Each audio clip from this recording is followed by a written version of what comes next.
ఇక కల్తీ లడ్డు వ్యవహారంలో నివ్వెరపోయే నిజాలు వెలుగు చూశాయని మంత్రి పయ్యావుల కేశవ్ అన్నారు.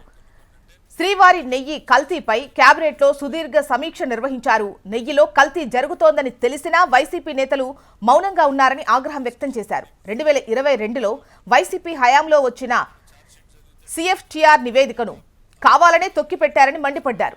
నిబంధనలు సడలించి మరీ అక్రమాలకు గేట్లు తెరిచారని ఆరోపించారు. ఉద్దేశపూర్వకంగా తప్పు చేసినందున రిపోర్టులో ఉన్నవారందరికీ నేరంలో భాగముందని అభిప్రాయపడ్డారు. తిరుమల లడ్డు కల్తీ వ్యవహారంలో అసలు సూత్రధారులను తేల్చేందుకు విచారణ కమిషన్ ఏర్పాటు చేయాలని కేబినెట్ నిర్ణయించినట్టు చెప్పారు.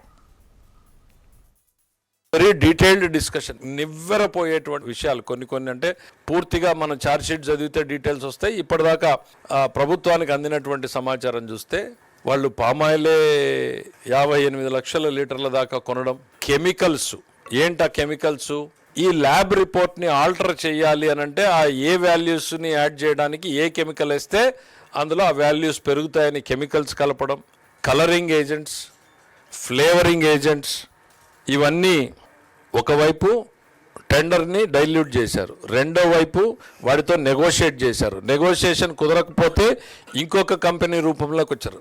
Then submission of fake documents, మొత్తం ఫేక్ డాక్యుమెంట్సే. 3 ఏళ్ళని 1 సంవత్సరం చేస్తే ఆ 1 సంవత్సరం కూడా సంస్థ డైరీ యాక్టివిటీ చేయాలి, వైష్ణవి డైరీ అనేటువంటిది.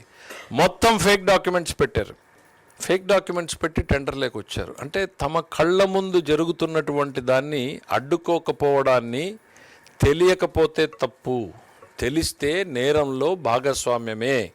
ఖచ్చితంగా ఇందులో ఉన్నటువంటి వ్యక్తులందరూ ఇప్పుడు ఏవైతే రిపోర్ట్లో పొందుపరిచారో వీళ్ళందరూ కూడా ఆ నేరంలో భాగస్వాములుగానే మేము పరిగణిస్తున్నాం యాజ్ ఆన్ టుడే.